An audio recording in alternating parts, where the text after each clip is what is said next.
Bonjour mes amis des chats. Je ne pensais pas avoir autant de nouvelles histoires à vous raconter sur Charlie aussi vite. Mais la première semaine avec Charlie m'a réservé une surprise de taille. Une nuit, il a disparu, il s'est enfui. Plus de Charlie, nulle part. Et c'est Sacha qui me l'a ramené au petit matin. Ouais, je vais tout vous raconter, mais d'abord, nous allons revenir quelques jours en arrière. Pourquoi? Mais parce qu'avant cette nuit-là, Charlie nous avait déjà beaucoup surpris. Dès le deuxième soir de son arrivée, j'étais assis sur le canapé et Charlie est venu me rejoindre, très spontanément, sans que je l'appelle. Oui, il s'est installé, il n'a plus bougé. Aussi à l'aise qu'un chat peut paraître. Un chat approche rarement ces nouveaux humains d'une manière aussi familière. Pour la majorité des chats, il faut toujours, oui, vous l'avez observé sans doute, un peu de temps à l'arrivée. Mais là, j'ai compris plus tard qu'en fait, il devait avoir déjà cette habitude. Bah oui, chez Gladys, sa première famille d'accueil. Ce rituel était déjà ancré en lui. Donc ce soir-là, j'ai compris que Charlie allait s'adapter encore plus vite que je ne le croyais. Alors observez bien là, ces positions aussi de sieste maintenant.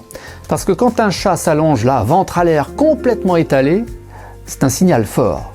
Il ne se met pas en position de vulnérabilité s'il ne se sent pas en sécurité. Tiens, dites-moi en commentaire, mes amis des chats, dans quelle position vous aimez voir votre chat pendant sa sieste Alors dès les premières heures, Charlie affichait en fait cette confiance incroyable, une confiance que je ne m'attendais pas à voir de sitôt. Nous sommes là au 5e jour depuis l'arrivée du jeune Charlie. Lui et Sacha partagent le même espace. Mais ils ne partagent pas la même énergie. Charlie a 11 mois, Sacha a 10 ans. Le plus jeune déborde de besoin d'action, tandis que Sacha, lui, gère simplement son énergie. Tranquille. Ce que j'apprécie chez Charlie, en fait, c'est qu'il sait doser quand même. Oui, je vous l'ai dit à l'épisode précédent. Il sollicite Sacha, il provoque, il cherche le jeu. Mais quand Sacha refuse, Charlie accepte. Il ne force pas. C'est rare pour un chat aussi jeune. Mais j'ai remarqué que Sacha demande à sortir plus souvent maintenant. En fait, pour avoir la paix. Mais devant les avances de Charlie, c'est vrai qu'il ne s'enfuit pas franchement. Il reste, il tolère. Et petit à petit, les deux partagent des moments de calme côte à côte. Sacha ne fait pas durer le plaisir très longtemps. Au bout d'un moment, il va chercher une place ailleurs. Mais le fait qu'il reste, même quelques instants, je trouve que c'est déjà quelque chose. Tiens, en direct, on va regarder ensemble combien de temps Sacha accepte de rester calmement près de Charlie. Regardons.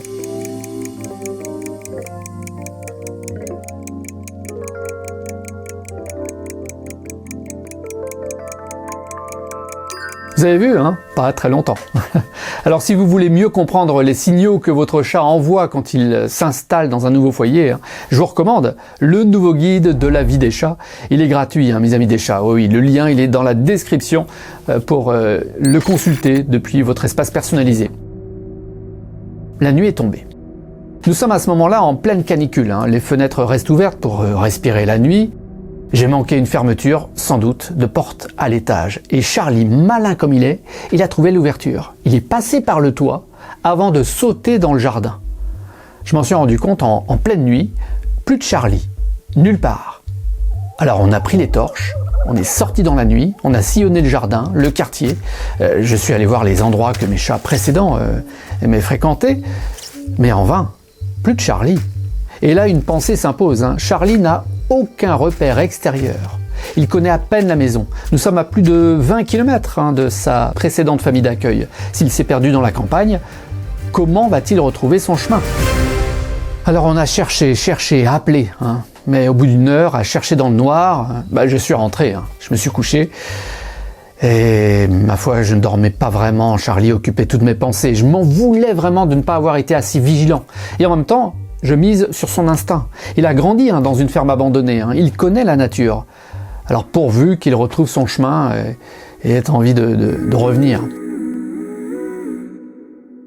Vers 6h du matin, j'ouvre comme d'habitude le volet pour laisser rentrer Sacha. Sacha, il entre, tranquille, comme à son habitude. Et derrière lui, regardez, comme une image divine que je n'oublierai pas, Charlie est là.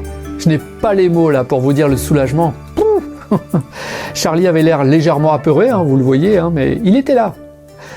Alors mon hypothèse, c'est celle-ci. Dans toute la campagne environnante, Charlie n'avait qu'un seul repère connu, à mon avis. Pas la maison, pas le jardin, non, Sacha. Sacha, son odeur, le bruit de ses pas dans le champ, sa silhouette. Charlie a dû partir à sa recherche en fait au cœur de la nuit et ne plus le lâcher jusqu'au matin. Sacha lui a servi de guide, sans le savoir. Ou peut-être qu'il le savait très bien. 1 heure après le retour, regardez Charlie. Là, un bon repas et le voilà rayonnant. Il ne manque plus une occasion en fait de se poser près de Sacha. Oh, il est content. Il ne veut plus perdre son guide. Alors les jours suivants, Charlie continue de s'installer et cette fois il explore tout ce que la maison peut lui offrir. Tiens, regardez-le là, en haut de l'arbre à chat. Un chat qui choisit les hauteurs, c'est un chat qui se sent en sécurité. Il surveille, il domine son espace du regard. Charlie a pris sa place de roi de la maison. Et puis un matin, quelque chose que j'attendais sans oser l'espérer si tôt, Charlie accepte d'être pris enfin dans les bras. Oui, parce qu'en fait, les premiers jours, le prendre dans nos bras le faisait paniquer. Il fallait le poser immédiatement. Et maintenant, avec de la douceur, avec tact, il reste. Il accepte notre invitation. Voilà, c'est discret. Mais pour moi, c'est énorme comme signal. 9 jours après son arrivée, Charlie vit sa première canicule ici, en Bretagne. Avec mes filles, nous avons réussi à faire accepter, par exemple, à Sacha, la serviette mouillée. Au début, il rechignait et puis il a compris quand même. Maintenant, il apprécie l'effet fraîcheur du textile mouillé. Charlie l'a regardé faire, il a observé et il a accepté tout de suite la serviette mouillée, comme son copain. Il fait pareil. C'est ça le mimétisme entre chats. Quand 2 chats vivent ensemble, en fait, ils apprennent l'un de l'autre. Charlie regarde Sacha, il observe et il reproduit ce qui lui semble utile. C'est un des avantages en fait que je vous ai décrit là sur les raisons d'adopter 2 chats plutôt qu'un. Ah oui, avoir Sacha en fait c'est avoir un modèle vivant pour Charlie. Un guide, pas seulement la nuit d'une fugue, non, chaque jour qui passe. Alors pour aller plus loin et mieux comprendre votre chat au quotidien, le nouveau guide La vie des chats, il vous attend, il est gratuit, plus de 200 pages, un PDF rempli de conseils, le lien dans la description. En tout cas, merci pour votre fidélité mes amis des chats et merci de soutenir mon travail en vous abonnant à la chaîne YouTube de La vie des chats, vous serez averti avant tout le monde du prochain sujet. Je vous remercie.